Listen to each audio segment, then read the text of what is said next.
मंगलम भगवान वीरो मंगलम गौतमो गणी मंगलम कुंद कुंदार्यो जैन धर्मोस्तु मंगलम सर्वमंगल मांगल्यम सर्वकल्याणकारकम प्रधानं सर्वधर्माणां जैनं जयतु शासनं। मैं नमो तीर्थनायक को, नमो ओंकार वाणी को, नमो उन कुंद प्रभु को जिन्होंने ओंकार धारण की। अहो उपकार जिनवर का, कुंद का दिव्य वाणी का, जिन कुंद ध्वनि दाता उन कहान स्वामी का। चिदानंदिक रूपाए जिनाए परमात्मने, परमात्म प्रकाशाय नित्यं सिद्धात्मने नमः। आचार्य योगेंद्र देवकृत परमात्म प्रकाश नाम का ग्रंथ है। इसके दूसरे अधिकार की 26वीं गाथा पर कल अपन ने गुरुदेव श्री का व्याख्यान सुना था। 27 पे भी कल चर्चा चली, थोड़ी आज चर्चा होकर 28वीं गाथा का प्रारंभ आज हुआ। गुरुदेव श्री का जो अपन ने 30 मिनट का प्रवचन अभी सुना है। 26वीं गाथा में विषय ये था कि अज्ञानी जीव जिसे स्वरूप का भान नहीं है और निरंतर दुख की दशा में पड़ा हुआ है, तो उसके दुख की दशा में अन्य 5 द्रव्य निमित्त हैं, सहायी हैं, सहकारी हैं, उपकार करते हैं, ये कहा। तो उस गाथा का अपन यहाँ सारांश देखते हुए 27वीं गाथा प्रारंभ करेंगे। ये पेज नंबर है 394। अर्थात कि जहाँ भगवान आत्मा पूर्ण आनंद स्वरूप का प्रकाश जहाँ दृष्टि में नहीं, उसे पुण्य पाप के भाव में जिसकी लीनता है, विकारी भावों में वह लीन हो रहा है, उसे यह पुद्गल आदि 5 द्रव्य दुख में निमित्त होते हैं, है ना। आ गया था सब। पुद्गल के मन वचन शरीर आदि श्वास उच्छ्वास आदि का संयोग, गमनागमन में धर्म अधर्म द्रव्य की बात कही, अवगाहन जो 4 गति में कहीं ना कहीं मध्य ऊर्ध्व मध्य अधोलोक में अवगाहन में आकाश द्रव्य निमित्त है, और शुभ अशुभ भाव के परिणमन में काल द्रव्य निमित्त है। वहाँ सिर्फ शुभ अशुभ भाव को ही लिया, अशुद्ध निश्चय नय से जो कि जीव के भाव है। तो कहा ये पुद्गल आदि 5 द्रव्य दुख में निमित्त होते हैं, और जिसे भगवान आत्मा सम्यक दर्शन ज्ञान में परमात्म प्रकाश प्रतीति का भान हुआ। ये परमात्म प्रकाश है। ये आत्मा अपना चैतन्य तत्व परमात्म स्वरूप है, और इसका जो वर्तमान ज्ञान दशा में प्रकाश नाम उसका उदय हुआ, उसका भान आस्वादन संचेतन हुआ, उसका नाम है परमात्म प्रकाश। तो कहा सम्यक दर्शन ज्ञान में परमात्म प्रकाश प्रतीति का भान हुआ, उसे 5 द्रव्यों का ज्ञान वर्तता है। अज्ञानी को अन्य 5 द्रव्य दुख के निमित्त हैं, और ज्ञानी को, जिसको अपने स्वरूप का ज्ञान भान प्रतीति है, उसको ये 5 द्रव्य ज्ञान में निमित्त है ना। 5 द्रव्यों का ज्ञान वर्तता है, वे ज्ञान में ज्ञान रूप से गेय है, जानने में आते हुए गेय है। समझ में आया?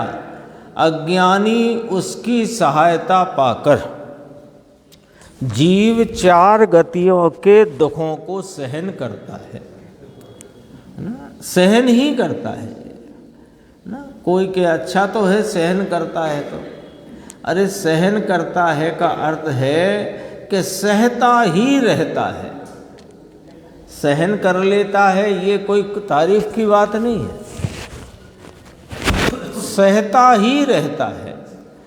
तो इसको सहता क्यों कहा कि सहन करता है?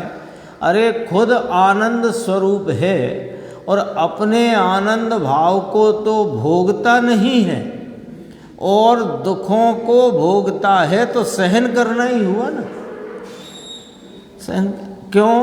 घर में धन धान्य सब भरा हुआ है, फिर भी भूखा रहे तो कहा कि भूख सहन करता है। ऐसे यह जीव स्वयं आनंद स्वरूप होने पर भी यह अपनी परिणति में 4 गतियों के दुखों को सहन कर रहा है, अपने आनंद स्वरूप आत्म वस्तु को नहीं पहचानने के कारण 4 गति के दुख को सहता है और भटकता है। यह तात्पर्य है। ये चर्चा आई 26 गाथा में। अब 27वीं गाथा जो आचार्य भगवान ने कही, उसमें ये कहना है कि जब ये जगत के 6 द्रव्य हैं और अज्ञानी जीव को ये 5 द्रव्य उसके दुख की दशा में निमित्त हैं, सहकारी हैं, उपकार करते हैं। शब्द किया उपकार करते, उपकार का मतलब परोप का वो उसको कुछ भला करते हैं, ये नहीं है शब्द। उपकार का अर्थ है निमित्त होते हैं। तो फिर क्या करें साहिब कि ये 5 द्रव्यों का निमित्तपना दुख में ना रहे। ऐसा क्या करें कि ये 5 जगत के द्रव्य तो कहीं चले नहीं जाएंगे, जगत के द्रव्य जगत में ही हैं, थे और रहेंगे, लेकिन वे मेरे जो दुख में निमित्त होते हैं वे मेरे दुख में निमित्त ना हो, अर्थात मुझे दुख ना हो। तो क्या उपाय है? वो उपाय 27 नंबर गाथा में आचार्य परमात्मा फरमाते हैं। देखो, दुखम कारण मुण विजिए दब हम एउ सहाव होय विमोखम मग्गिलहु गमे जय पर लो। पर द्रव्यों के इस स्वभाव को दुख कारण मानो हे जी, मुक्ति मार्ग में गमन करो अरु शीघ्र निवास करो शिवलो।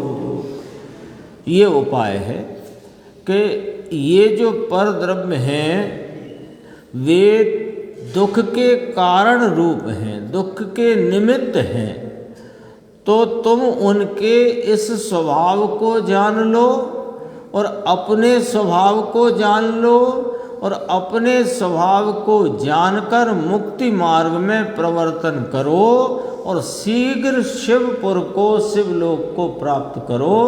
यही तुम्हें इस दुख से मुक्त हो जाने का, 4 गति के भटकने से मिट जाने का और वे सब द्रव्य तुम्हारे ज्ञान में गेय रहें, दुख के निमित्त ना हो, इसका एक यही उपाय है।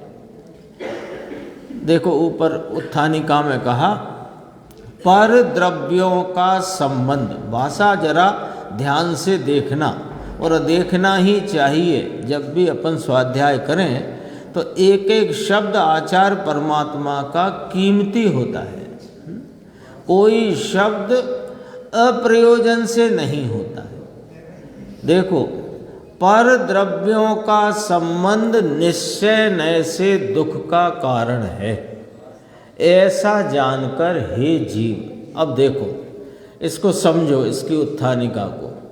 पर द्रव्य निश्चय नय से दुख का कारण है, ये नहीं लिखा। पर द्रव्यों का संबंध, ये पर द्रव्य तो जगत के पदार्थ हैं, वे दुख के कारण नहीं। उनमें तुम जो संबंध स्थापित करते हो, उसमें जो संबंध जोड़ते हो, दुख का कारण वो है। और दुख कहाँ उत्पन्न होता है कि मेरी परिणति में। तो मेरी परिणति में दुख जो उत्पन्न होता है वो अशुद्ध निश्चय का विषय है, शुद्ध निश्चय का नहीं। शुद्ध निश्चय से तो मैं परिणाम मात्र से भिन्न हूँ।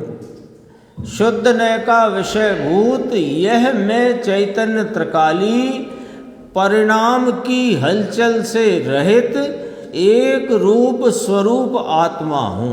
आज आया था 28वीं गाथा के संदर्भ में वो चर्चा गुरुदेव ने ली है। तो शुद्ध नय का विषय कहो, शुद्ध द्रव्यार्थिक नय का विषय कहो, तो यहाँ जो निश्चय नय से दुख का कारण कहा, पर द्रव्यों के संबंध को, तीन बातें लेना इसमें ही। दुख के कारण है, इसका मतलब दुख है परिणति में। अभी इधर से पीछे से पढ़ते हैं। दुख के कारण है कौन? कि अन्य पांच द्रव्य। किसके कारण है? दुख के कारण है। अन्य पांच द्रव्यों को कहा ना, अभी इतना ही समझना। तो वे दुख के कारण है, अर्थात परिणति में दुख है। तो जो दुख मेरी पर्याय में है वो किस नय का विषय हुआ? कि अशुद्ध निश्चय नय का। अशुद्ध क्योंकि वास्तव में मेरी पर्याय में है, इसलिए वे अशुद्ध निश्चय नय के विषय रूप जो दुख का भाव है उसके कारण कौन है? कि वे पर द्रव्य के नाना रुको, वे पर द्रव्य नहीं, पर द्रव्य का संबंध वह दुख का कारण। पर द्रव्य दुख के कारण नहीं, पर द्रव्य का संबंध दुख का कारण है। ये बात याद रखने जैसी है, क्योंकि हम हमारी समझो अनिर्णय की ना समझी में हम यही मानकर बैठे हैं कि पर द्रव्य दुख देते हैं, इसलिए पर द्रव्य का त्याग करो। और ज्ञानी जन कहते हैं पर द्रव्य को पर द्रव्य में रहने दो, तुम जो उससे संबंध जोड़ते हो उसका त्याग करो। संबंध का त्याग करो, उसका लक्ष्य छोड़ो। उसमें तुम जो जुड़ते हो वो जुड़ना छोड़ो, उन्हें रहने दो, रहेंगे ही वो। तो क्या करोगे आप ट्रेन में जा रहे हो, 72 सीट वाले डिब्बे में 100 आदमी है, भीड़ बहुत है। अब आपको करना है भोजन, अपना डिब्बा खोलो, करो, किसी से संबंध मत जोड़ो। यही करते भी हो, और क्या करते हो? अन्वयार्थ देख ये रह गया। ऐसा जानकर हे जीव, अब क्या करें? ये जानकर क्या करना? कि शुद्धात्मा को प्राप्ति रूप मोक्ष मार्ग। लो मोक्ष मार्ग की व्याख्या। मोक्ष मार्ग कैसे कहा? शुद्धात्मा की प्राप्ति रूप भाव को मोक्ष मार्ग कहा। तो शुद्धात्मा की प्राप्ति कैसे होती है? कि पहले उसके अनुसरण में उसका संचेतन होकर प्रतीति होती है, फिर उसमें ही लीनता पूर्वक पूर्ण प्राप्ति होती है। तो यही मोक्ष मार्ग कहलाता है। शुद्धात्मा की प्राप्ति रूप मोक्ष मार्ग में स्थित हो, ऐसा कहते हैं अन्वयार्थ। हे जीव, पर द्रव्यों के यह स्वभाव दुख के कारण जानकर मोक्ष के मार्ग में लगकर, है ना, मोक्षस्य मार्गे भूत्वा, मोक्ष के मार्ग में लगकर, भूत्वा शब्द है ना, भू धातु का है, यानी मोक्ष के मार्ग रूप परिणमन कर कर, लगकर माने परिणमन करके, मोक्ष के मार्ग में लगकर शीघ्र ही उत्कृष्ट लोक रूप मोक्ष में जाना चाहिए। शीघ्रता से, शीघ्र करो। तो क्या शीघ्र करना है कि मोक्ष के मार्ग में लग जाओ, उस रूप परिणमित हो जाओ और शीघ्रता से प्राप्ति करो। वो शीघ्र ही होता है फिर कार्य। एक बार मोक्ष मार्ग में प्रवेश हुआ तो फिर मोक्ष मार्ग अनंत समय का नहीं होता, मोक्ष मार्ग असंख्यात समय का ही होता है। उसमें जो तुमने प्रवेश किया तो फिर उसके फल रूपता की प्राप्ति में, मोक्ष की प्राप्ति में विलंब नहीं होता है। भावार्थ कहते हैं, पहले कहे गए पुद्गलादि द्रव्यों के सहाय शरीर, वचन, मन, श्वास, उच्छ्वास आदि ये सब दुख के कारण हैं। यानी जीव अपनी परिणति में जो दुख को भोग रहा है उसमें इसको ये संबंध इनसे कर रहा है, जिस जो पुद्गलादि के निमित्त से प्राप्त है या पुद्गल है तो उन पुद्गलादि निमित्त हुए दुख की दशा में। कैसे? संबंध रखने से। संबंध रखा ना, ये तो देखो, ये तो संयोग अभी कर्म के उदय से नहीं कह रहे, पहले समझना। ये जो शरीर, वचन, मन, श्वास, उच्छ्वास रूप जो संयोग है, जीव तो है नहीं, ये तो संयोग है। ये संयोग योग्यता प्रमाण है, कर्म के निमित्त को अभी नहीं कहते, जरा समझना। ये योग्यता प्रमाण है। योग्यता प्रमाण मिले हुए इन संयोगों में जो तुम संबंध जोड़ते हो तो अपनी परिणति में दुख की उत्पत्ति होती है और रागादिक विकार की उत्पत्ति होती है। वे कर्म बंधन में निमित्त हैं, इसलिए वे कर्म इन संयोगों के निमित्त हैं। हाँ, इधर से पूरा हिसाब समझना। कर्म के कारण है तो कर्म के कारण है, अब मैं क्या करूं, मैं क्या करूं, कि रुको पहले। ये योग्यता प्रमाण है। जितना संयोग है शरीर का, वचन का, मन का, श्वास उच्छ्वास का जो संयोग है वो योग्यता प्रमाण है। योग्यता प्रमाण है, उस संयोग में तुम मत जुड़ो तो क्या होगा कि सुख होगा, और संयोग में जुड़ते हो तो क्या होता है कि दुख होता है। तो दुख होता है और विकार उत्पन्न होता है। विकार कर्म बंधन में निमित्त है, इसलिए वे कर्म जब उदय रूप होते हैं तो तेरे विकारी भाव में निमित्त कहलाते हैं। जुड़ते तो तुम खुद हो। हाँ, श्वास उच्छ्वास आदि ये सब दुख के कारण हैं, क्योंकि वीत राग सदा आनंद रूप स्वभाव से उत्पन्न जो अतीन्द्रिय सुख है उससे विपरीत हैं, आकुलता के उपजाने वाले हैं, उसमें निमित्त हैं। ऐसा जानकर हे जीव, तू भेदा भेद रत्नत्रय स्वरूप मोक्ष के मार्ग में लगकर परिणमित होकर परमात्मा का अनुभव परम समरसी भाव से परिणमन रूप मोक्ष, मोक्ष की परिभाषा परम समरसी भाव से परिणमन। जो मोक्ष मार्ग है उसमें समरसी भाव कहा, ये उस समता का फल परम समरसी भाव, उस मोक्ष के लिए लिखा यहाँ। परमात्मा का अनुभव में आएगा कि नहीं वो आनंद सुख, तो परम समरसी भाव से परिणमन रूप मोक्ष उसमें गमन कर उसकी प्राप्ति कर। इस पे गुरुदेव का थोड़ा अपन देखते हैं। पेज नंबर है 396। मोक्ष के मार्ग में लगकर भगवान कहते हैं कि पर का संबंध छोड़ और भगवान आत्मा चिदानंद का संबंध कर लो। इतना सा काम है। हाँ, जो तुमने उपयोग की डोर इधर को चला रखी है, फेंक रखी है, वो डोर को उधर से खींचो और इधर जोड़ो। इतना काम है, बड़ा काम नहीं है, कठिन काम नहीं है। क्यों उधर जोड़ रखी है? क्योंकि इसकी महिमा नहीं है। उधर से कैसे छूटेगी? कि इसकी महिमा करने से। उधर से छूटेगी तो कहीं ना कहीं तो आएगी कि जिसकी महिमा है वहां आएगी। तो तीनों बातों में निकला क्या रहस्य? कि महिमा करो।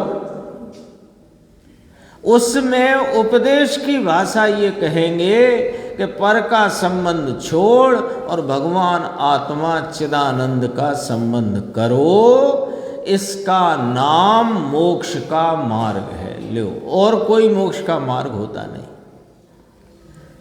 तो वो सब व्यवहार मोक्ष मार्ग कहा गया है कि वो जो कुछ कहा गया है वो मोक्ष मार्ग है ही नहीं, वो बंद मार्ग है।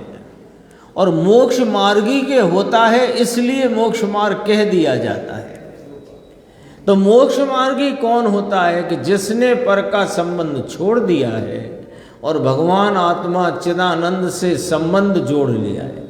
गुरुदेव तो ये भी कहते सगाई कर ली है, इसने अपने चैतन्य आत्मा से सगाई कर ली है। अपने चलता लौकिक में सगाई हुई तब विवाह नहीं हुआ है, सगाई हुई तब विवाह नहीं हुआ है, लेकिन सगाई हुई है तो उसने उसे पत्नी रूप और उस कन्या ने उसे पति रूप स्वीकार कर लिया है। कन्या ने उस वर को पति रूप से और उस लड़के ने कन्या को पत्नी रूप से स्वीकार कर लिया, विवाह नहीं हुआ है। तो सगाई करो। सगाई करना ही मोक्ष के मार्ग में आ जाए। किससे सगाई करें? कि अपने चैतन्य तत्व से उपयोग के संबंध को जोड़कर परिणति में उसकी प्रतीति करो, उसे अपना स्वीकार करो, आप रूप स्वीकार करो। समझ में आया? मोक्ष के मार्ग में लगकर विभाव में लीन हुए को, अज्ञानी कहाँ लीन है? विभावों में लीन है।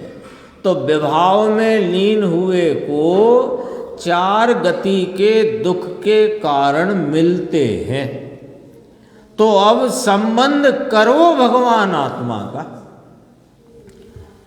शुद्ध ज्ञान मूर्ति जिसके प्रकाश आनंद आदि का पार नहीं होता, ऐसा स्वभाव, उसका संबंध करके, संबंध करना ही मोक्ष का मार्ग हुआ। देखो आया, संबंध जोड़ लेना ही मोक्ष का मार्ग हो गया, मोक्ष के मार्ग में प्रवेश हो गया।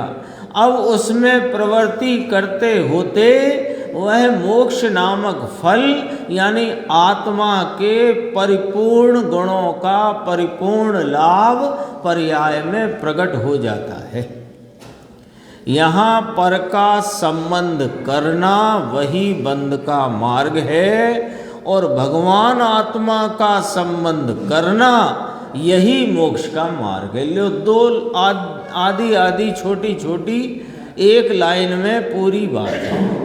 पर का संबंध करना वह बंध मार्ग है, दुख रूप है, और स्वस्वरूप भगवान आत्मा का संबंध करना ये मोक्ष का मार्ग है, सुख रूप है। और थोड़ी सी चर्चा देख के फिर अपन 28वीं गाथा में आते हैं, बहुत विस्तार है उसमें। देखो पेज 397 नीचे, पर को अपना मानना और स्वयं को भूल जाना।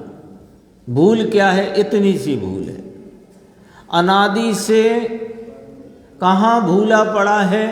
यहाँ भूल में पड़ा है, इतनी भूल है। पर को अपना मानना और स्वयं को भूल जाना। विकल्प आदि विकार है, वह विभाव है, और पर है वे पृथक है। इतना सरलता से गुरुदेव पूरी बात बता देते हैं, है ना। जो पर वस्तुएं हैं, शरीर, वचन, मन, वाणी, स्त्री, पुत्र, कुटुंब, धन, दौलत, जमीन, जायदाद, ये पृथक हैं और उनके संबंध में उत्पन्न होता हुआ विकारी भाव वह विभाव है, स्वभाव नहीं। और वो स्वभाव नहीं उसे अपना मानकर तो उन्हें लिया, उनमें दोनों आ गए कि वे जगत के सारे पर पदार्थ और उनमें लगते उपयोग के काल में उत्पन्न रागादि विकारी भाव, तो वे विकारी भाव और पर द्रव्य उन्हें अपना मानकर अभी तक मैं विभाव में लीन हूं, यही मेरी भूल है। देखो ये भूल जानने का फायदा क्या। मान लीजिए कि अपन दक्षिण देश में कहीं अपनी कार से यात्रा कर रहे हैं। दक्षिण देश इसलिए बोला, अपने यहाँ से दूर है, अनजान सरीखा है। वहाँ अपन अपनी कार से यात्रा कर रहे हैं और अपना गंतव्य मान लो बेंगलोर से श्रवणबेलगोला जाने का है और उस गंतव्य के लिए अपन चल रहे हैं। चलते हुए अपन ने रास्ते में रोककर किसी भले मानस से, जानकार से पूछा कि हम श्रवणबेलगोला जाते हैं, क्या यही रास्ता है? उसने कहा नहीं, आप रास्ता भूल गए हो। क्या कहा? रास्ता भूल गए हो। जैसे ही उसने कहा कि आप भूल गए हो तो माथा ठनक गया।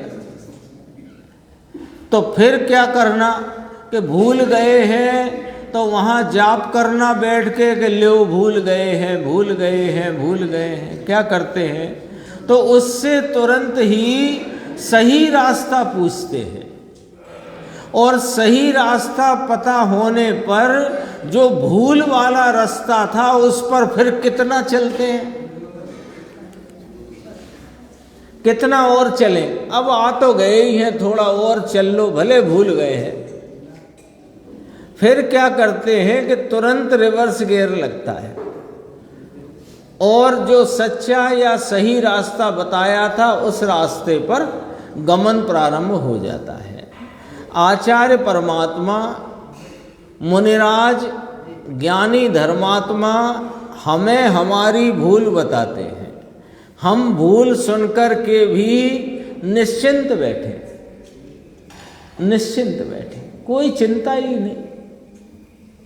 भाई तुम विभावों में लीन हो, तुम पवित्र परिपूर्ण आनंद ज्ञान स्वरूप हो और ये जो रागादि में तुम एकत्व करके प्रवर्तमान हो ये तुम्हारी भूल है। अच्छा भूल है, ठीक है। अब यदि कह दिया आचार्य परमात्मा, ज्ञानी धर्मात्माओं ने कि ये भूल है, तो तुरंत यहाँ से प्रश्न आना चाहिए तो प्रभु सच्चा मार्ग क्या है? तो कहा कि तुम, तो वे मार्ग भी तो बता रहे हैं साथ के साथ। वे कहते हैं कि तुम ज्ञानानंद से परिपूर्ण एक रूप शाश्वत तत्व हो, उस तत्व को तुम उसमें संबंध जोड़ो। यहाँ की भाषा जो है उसमें संबंध जोड़ो, उसमें एकाग्र हो, उसकी प्रतीति करो। तो फिर करना क्या है? जैसा अभी दृष्टांत दिया यात्रा का, अब यहाँ क्या करना चाहिए कि यदि भूल है तो भूल जानकर उसे भूल मानो और भूल मिटाओ और सच्चा मार्ग अपनाओ। यहाँ हमारा काम क्या चल रहा है कि भूल सुन सुन करके भी कि यह भूल है, हम उसी भूल में आगे बढ़ते जा रहे हैं। हम होशियारी क्या कर रहे हैं और उसी में अपने को होशियार समझ रहे हैं या समझ रहे हैं कि हम गंतव्य की ओर बढ़ जाएंगे, गंतव्य हमें मिल जाएगा। हम क्या कर रहे हैं कि जो हम पाप रूप कार्यों में प्रवृत्त होते थे सो उन्हें छोड़कर अब पुण्य रूप कार्य में प्रवृत्त होने लग गए और मान रहे हैं कि अब हमारा मामला ठीक हो जाएगा। तो कहा तुम और बड़ी गफलत में आ गए, और अब तो तुम और बड़ी गफलत में आ गए और भ्रांति बढ़ गई ये तो। हाँ, तो इसलिए कहते हैं कि उस भूल को टालने के लिए कहते हैं कि भगवान चिदानंद स्वरूप तेरा है ना। देखो है ना कह करके अपन से हाँ भराते हैं। पूर्णानंद से भरपूर उसका संबंध कर। तो वह संबंध कैसे होगा साहेब कि पर के संबंध को छोड़कर ज्ञायक चैतन्य मूर्ति भगवान के ओर की नजर डालने से सम्यक दर्शन होता है, उसका आत्मा का संबंध होता है। सम्यक दर्शन माने आत्मा का संबंध, आत्मा के साथ सगाई, उसकी ओर के सम्यक ज्ञान से संबंध होता है और उसमें स्थिरता के चारित्र से उसका संबंध होता है, यानी मोक्ष मार्ग का प्रवर्तन होता है। इसलिए संबंध हुआ वही मोक्ष मार्ग है। ये अपनी 27वीं गाथा की चर्चा थी। थोड़ी शायद और भी कुछ हो, हाँ एक इतना सा और है, इसके बाद अपन चलते हैं। तो 28 में बड़े विस्तार से चर्चा है। एक प्रश्न आया कि साहब आपने सब बात बताई कि भूल क्या है और ये भूल को टालने का उपाय क्या है, वो उपाय करें इसके लिए हम इच्छुक तो हैं, कैसे करें वह भी आपने बता दिया है, फिर भी उकलाहट क्यों है? उकलाहट समझ गए? आकुलता, अकुलाहट क्यों है?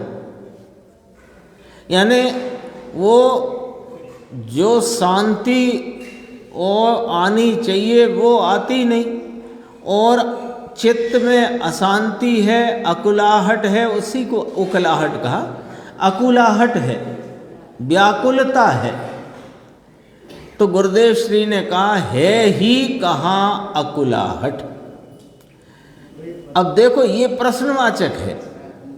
उसने प्रश्न पूछा है अकुलाहट क्यों है, क्यों है अकुलाहट? गुरुदेव ने प्रति प्रश्न करके उससे कहा कि अकुलाहट है ही कहाँ। ये है ही कहाँ में दो बातें कह दी। एक तो यह कह दिया कि तेरे स्वभाव में अकुलाहट है ही नहीं, और ये भी कह दिया कि जो तुझे अकुलाहटता का वेदन है वो पर्याय में उत्पन्न होता क्षणवर्ती भाव है। ये भी बात आ गई, दोनों आ गई ना। गुरुदेव की शैली ऐसी है ही कहाँ अकुलाहट। अकुलाहट तो जो परिणति में एक समयवर्ती भाव में है, तो तूने संबंध किया है इसलिए अकुलाहट खड़ी की है। स्वभाव में तो कोई आकुलता नाम का भाव ही नहीं है। आकुलता नाम का कोई भाव इसमें त्रिकाल नहीं है। वो तो तुमने इस निराकुल स्वभाव का अनादर किया है और रागादि भाव का आदर किया है, इसलिए तुम्हारी एक समयवर्ती क्षणिक पर्याय में वह अकुलाहट अथवा व्याकुलता खड़ी हुई है, स्वभाव में नहीं है। कितनी गंभीरता से इस बात को समझना जरूरी है। देखो ऐसा कहते हैं वस्तु में नहीं, वस्तु में नहीं। अरे उकलाहट माने अकुलाहट, व्याकुलता और दुख वस्तु का कोई गुण नहीं आत्मा में। व्याकुलता नाम का, दुख नाम का गुण आत्मा में है ही नहीं। यदि हो तो सिद्धों को व्याकुल रहना चाहिए। अपने सामने तो सिद्ध है ना, जैसे सोना है ना, सोना तो सोना 100% शुद्ध सोना, उसे ब्रिटिश की लेबोरेटरी में रखा है। क्यों रखा है कि सोने का यदि तुम्हें सच्चा स्वरूप समझना हो तो ये सोना होता है, स्टैंडर्ड है वो। ऐसे सिद्ध भगवान आत्मा का स्टैंडर्ड है। जैसा आत्मा स्वरूप से त्रिकाल है वैसा वहाँ पर्याय में प्रकट होकर के उन्होंने ये सिद्ध किया है कि आत्मा ऐसा है। तो देखो, आकुलता और दुख वस्तु का कोई गुण नहीं आत्मा में। क्या कहते हैं भगवान, इस आत्मा में कोई दुख होने का गुण नहीं है। दुख होने का गुण ही नहीं है तो प्रभु दुख तो है पर्याय में। वो पर्याय में जो दुख है वो तूने तेरे सुख स्वभाव को भूलकर खड़ा किया है। दुख उत्पन्न करने का स्वभाव ही नहीं वस्तु में, तो पर वस्तु के कारण दुख है कि नहीं, वो तो पर का संबंध तूने किया है, इससे दुख है। उसकी वर्तमान दशा में पर के संबंध से अज्ञान और दुख की उत्पत्ति पर्याय में करता है। बस इतना सा मामला गड़बड़ है, बाकी तो ये पूरा का पूरा सुधरा सुधराया परिपूर्ण पवित्र पावन तत्व अपने त्रिकाल रूप भाव से ध्रुव भाव से विद्यमान है। उसका आदर करे तो तेरे को प्राप्ति हो। देखो, एक चर्चा आई थी, ये थोड़ा ख्याल कर लेना, पढ़ तो नहीं रहे।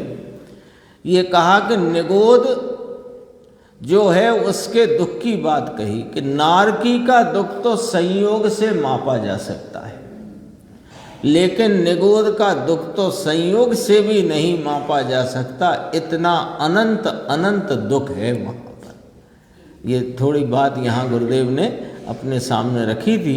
28वीं गाथा है। गाथा सूत्र में गुरुदेव ने ही फरमाया कि 6 द्रव्यों का जितना जो भाव कहना था, कहना है, वह सब यहाँ थोकड़े का थोकड़ा रख दिया। थोकड़ा थोकड़ा है, पढ़ेंगे अपन, देखो है अभी समय अपने पास। सूत्र पढ़ते हैं पहले। ऋय में कहियौ एहुमयं व्यवहारेण विदेठि एवैणाणु चरित सुनी जेम पावै परमेठि।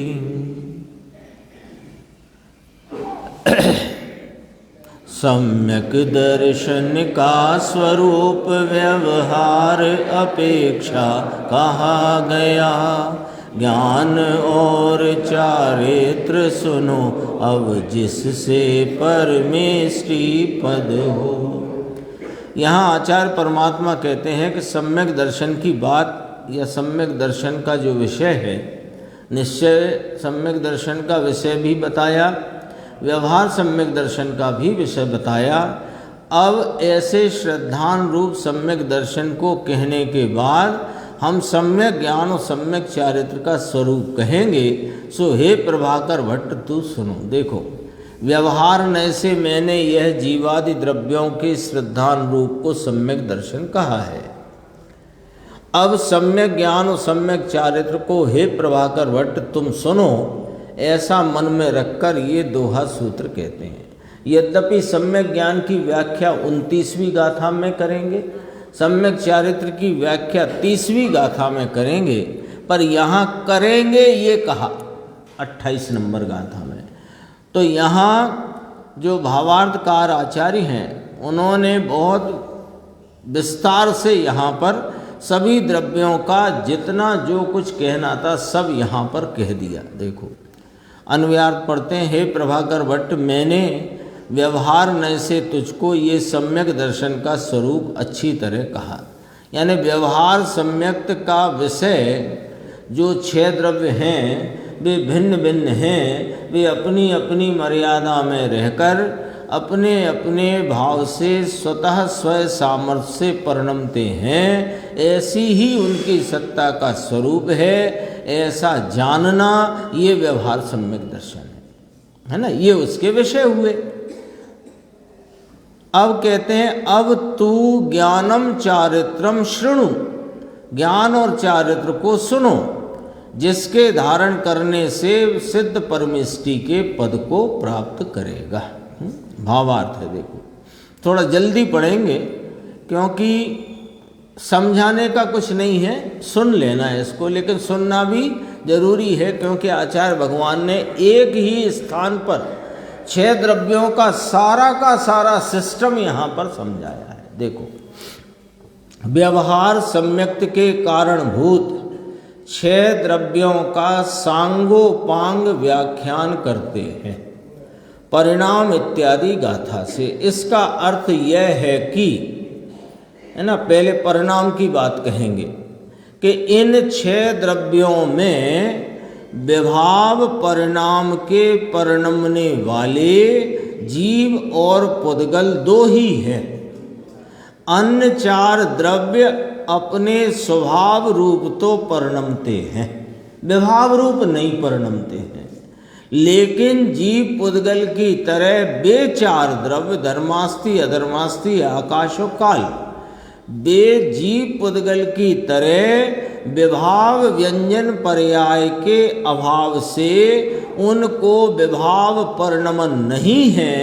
इसलिए मुख्यता से परिणामी 2 द्रव्य ही कहे, 4 द्रव्य को उस अपेक्षा से अपरिणामी कहा। ख्याल आ गई बात? अब आगे शुद्ध निश्चय नय से। अब पहले परिणाम की बात करी, कौन परिणामी कौन अपरिणामी, तो विभाव व्यंजन पर्याय को लिया यहाँ पर पहले। तो विभाव व्यंजन पर्याय माने उनकी आकृति विशेष रूप परिणमन। तो उनकी आकृति, जीव और पुद्गल की आकृति में ही विशेष विशेष परिणाम होते हैं। यद्यपि जीव की आकृति अमूर्तिक है, पुद्गल की आकृति मूर्तिक है, तो मूर्तिक अमूर्तिक का भेद नहीं रखा। यहाँ आकृति जो व्यंजन पर्याय है उसमें जीव के संकोच विस्तार होता है विभाव रूपता से, और पुद्गल के भी अनेक प्रकार के स्कंदों का विभाव परिणमन है। तो 2 को परिणामी कहा और शेष सब अपने जिस जिस स्वरूप से हैं उस स्वरूप से ही रहे हैं। तो वे परिणामी जीव पुद्गल और 4 अपरिणामी।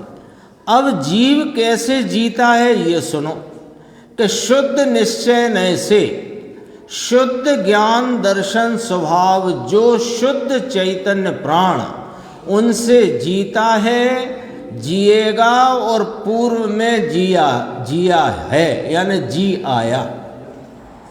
ये निश्चय नय से जीव काय से जीता है? शुद्ध चैतन्य प्राण से जीता है। और व्यवहार नय से, व्यवहार नय माने क्या कि जो जीव अपने चैतन्य प्राण से जीता है, जिएगा और जिया है, वह जीव के संसार अवस्था में जो संयोग रूप हैं उनको व्यवहार से प्राण कहने में आया है। तो व्यवहार नय से इंद्रिय, बल, आयु, श्वास उच्छ्वास द्रव्य प्राणों से जीता है, जिएगा और जी चुका, इसलिए जीव को ही जीव कहा। ये क्या कहना है यहाँ पर? जीव को जीव क्यों कहते हैं? जैसे एक प्रश्न है कि पुद्गल को पुद्गल क्यों कहते हैं?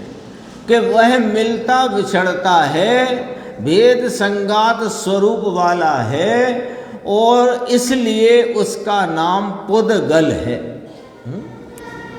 ठीक है, तो जीव का नाम जीव क्यों? जीव को संज्ञा जीव को जीव को क्यों जीव कहते हैं? कि वो जीता है। जीता है इसलिए जीव है। जीवत्व शक्ति आई ना, पहली शक्ति। जीता है इसलिए जीव है। तो कैसे जीता है साहिब? कि वह वास्तव में तो अपने शुद्ध चैतन्य प्राण ज्ञान दर्शन से जीता है, जिया है और जिएगा। और अभी संसार अवस्था में इस शुद्ध प्राण से, शुद्ध चैतन्य प्राण से जीते जीव के संयोग में इंद्रिय बल, आयु, श्वास, उच्छ्वास रूप द्रव्य प्राण पाए जाते हैं। तो व्यवहार से कहते हैं कि इन 4 द्रव्य प्राणों से जीता है, जिएगा और जी चुका। इसलिए जीव को ही जीव कहा है।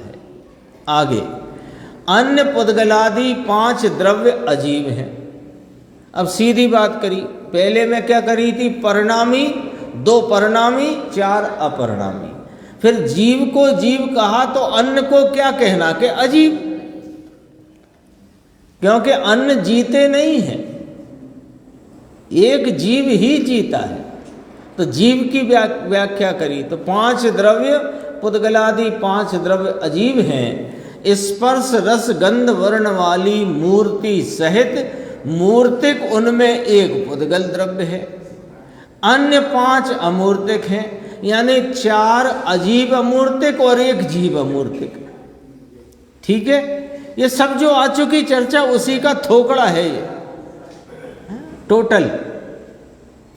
उसमें से धर्म, अधर्म, आकाश, काल ये 4 तो अमूर्तिक हैं तथा जीव द्रव्य अनुपचरित असद्भूत व्यवहार नय से मूर्तिक भी कहा जाता है, क्योंकि शरीर को धारण कर रहा है इसलिए मूर्तिक कह दिया इसको।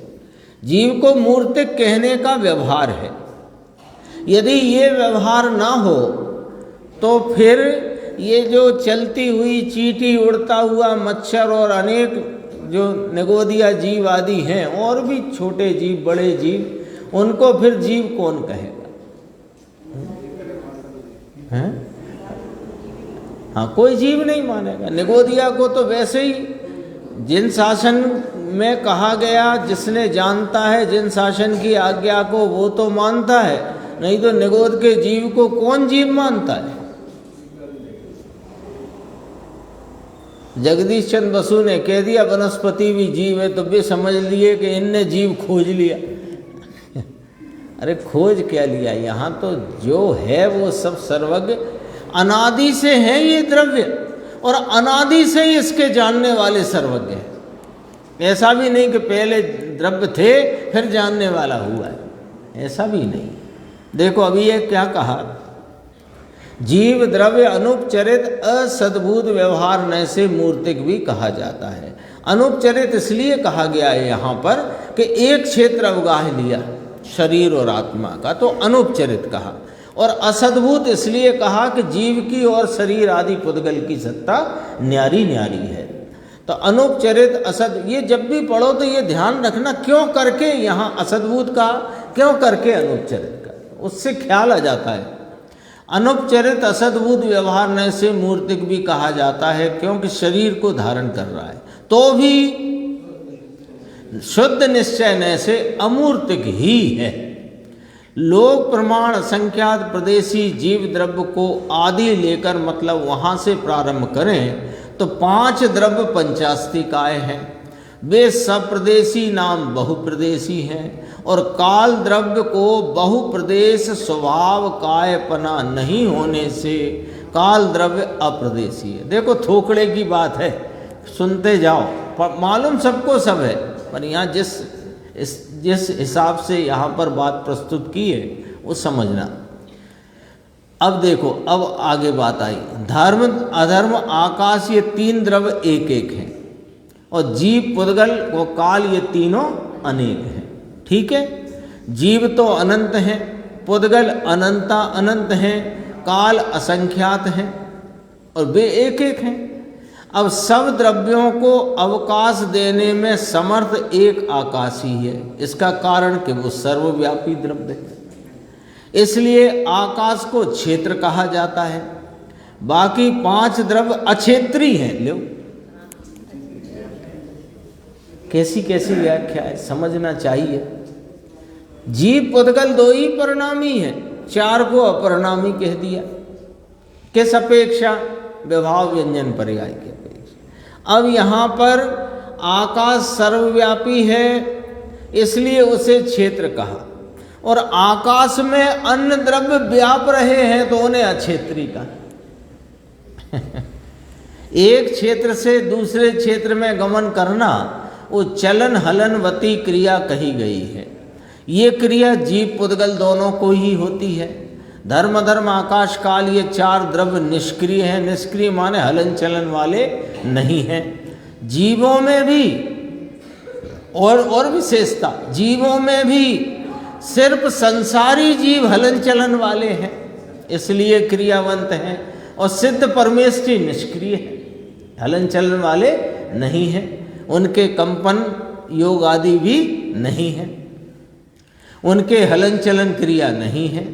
द्रव्यार्थिक नय से विचारा जाए, अब अगला पॉइंट, द्रव्यार्थिक नय से विचारा जाए तो सभी द्रव्य नित्य हैं, सभी द्रव्य नित्य हैं। अर्थ पर्याय, पहले व्यंजन पर्याय ली थी परिणामी अपरिणामी में, अब नित्य अनित्य की व्याख्या में अर्थ पर्याय ली है। अर्थ पर्याय जो षड्गुणी हानि वृद्धि रूप स्वभाव पर्याय है उसकी अपेक्षा सभी अनित्य हैं। अभी कैसे कहा? शुद्ध द्रव्यार्थिक नय या द्रव्यार्थिक नय से देखो तो सभी द्रव्य नित्य हैं, क्योंकि द्रव्य तो सबके ही नित्य हैं। अब उन्हीं द्रव्यों की अर्थ पर्याय जो छह गुणी हानि वृद्धि रूप प्रति समय परिणमन में उसके छह गुणी हानि वृद्धि की व्यक्तता होती है, उसकी अपेक्षा से सभी द्रव्य अनित्य हैं। तो भी विभाव व्यंजन पर्याय जीव और पुद्गल इन दोनों की है, इसलिए इन दोनों को ही अनित्य कहा है। अन्य चार द्रव्य विभाव के अभाव से नित्य ही है। इनकी तो अर्थ पर्याय भी एक सर की है।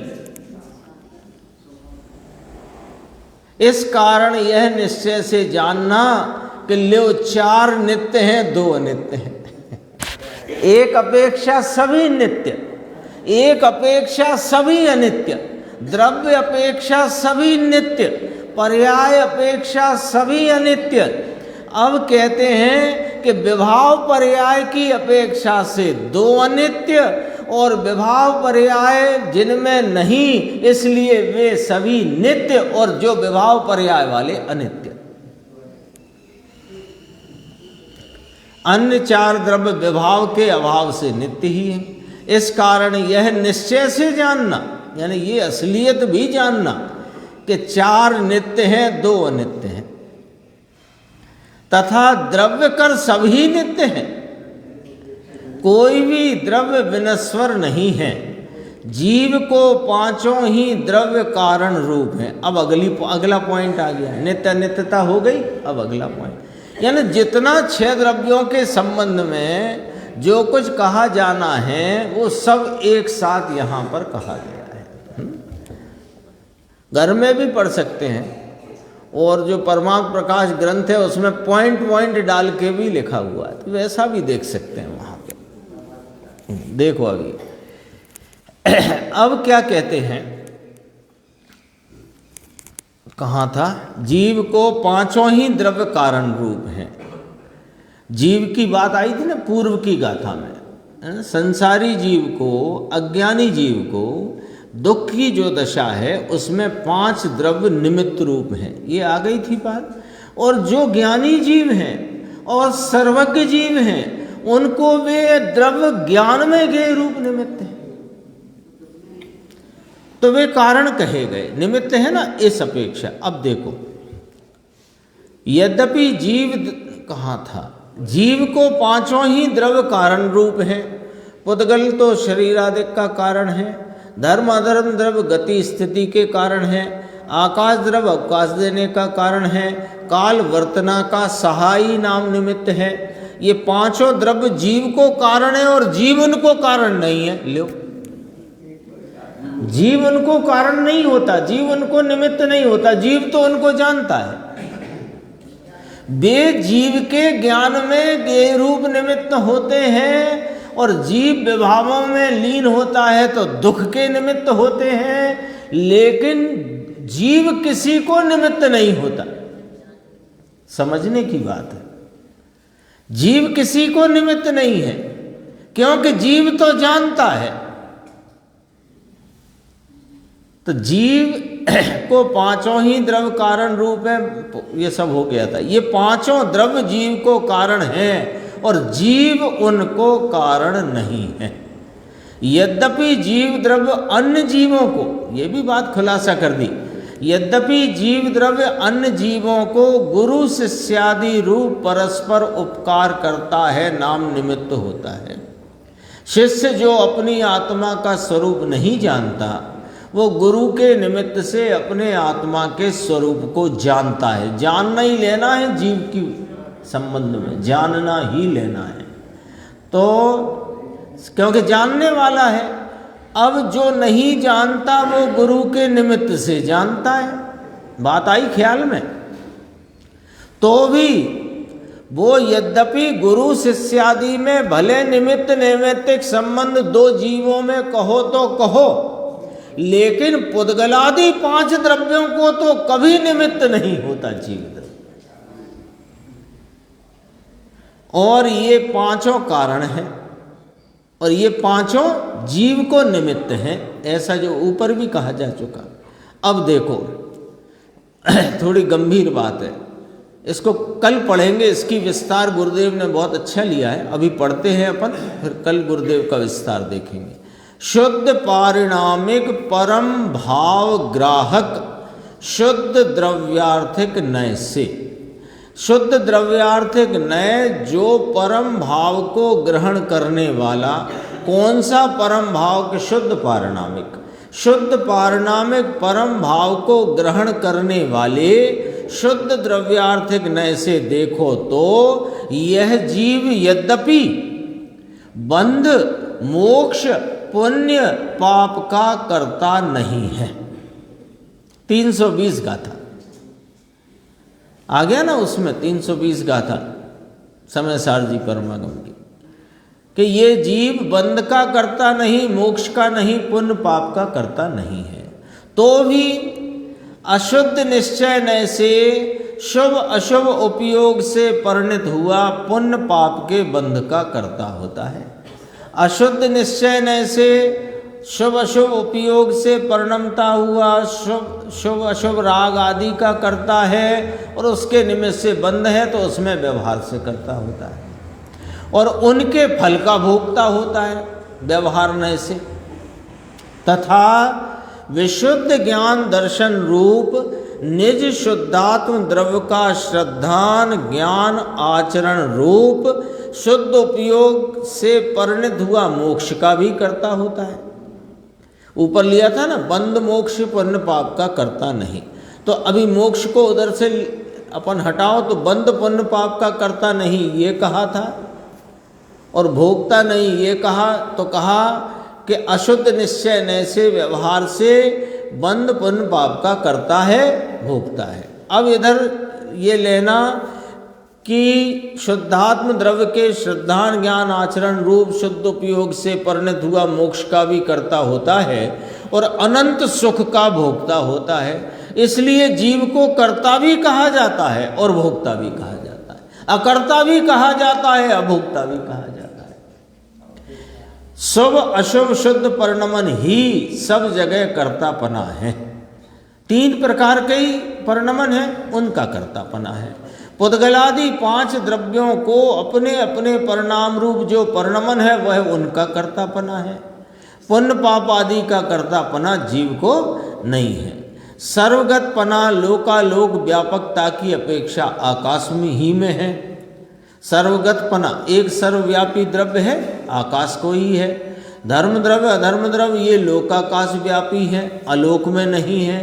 जीव द्रव्य में एक जीव की अपेक्षा केवली समुद्घात में लोक पूर्ण अवस्था में लोक में सर्वगतपना है, तथा भिन्न भिन्न नाना जीव की अपेक्षा सर्वगतपना नहीं है।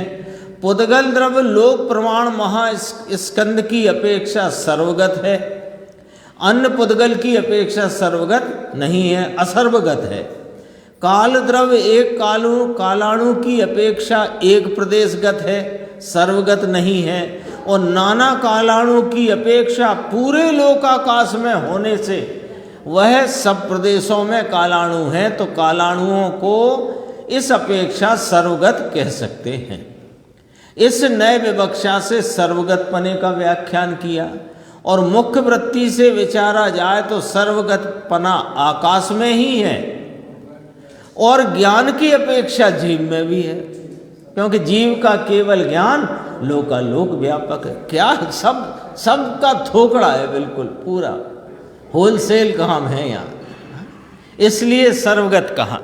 ये सब द्रव्य यद्यपि व्यवहारने से एक क्षेत्र अवगाही हैं, रहते हैं, तो भी निश्चय से अपने अपने स्वभाव को नहीं छोड़ते। दूसरे द्रव्य में जिनका प्रवेश नहीं है, सभी द्रव्य निज निज स्वरूप में हैं, पर रूप नहीं है, कोई किसी का स्वभाव ले नहीं लेता। ऐसा ही कथन 85 काय में है, अन्नोड़म इत्यादि। इसका अर्थ है कि यद्यपि ये छयों द्रव्य परस्पर में प्रवेश करते हुए देखे जाते हैं एक क्षेत्र अवगाह अपेक्षा, तो भी कोई किसी में प्रवेश नहीं करता। यद्यपि अन्न को अन्न अवकाश देता है, तो भी अपना अपना अवकाश आप में ही है, पर में नहीं है। यद्यपि ये द्रव्य हमेशा से मिल रहे हैं, मिलकर रहे हैं, तो भी अपने स्वभाव को नहीं छोड़ते। यहाँ तात्पर्य यह है कि व्यवहार सम्यक्त के कारण 6 द्रव्यों में वीतराग चिदानंद अनंत गुण रूप जो शुद्धात्मा है, ये भी उन्हीं 6 द्रव्यों में है। वह शुभ अशुभ मन वचन काय के व्यापार से रहित हुआ ध्यान योग्य है। ये तात्पर्य हुआ। शेष चर्चा आगे की स्वाति।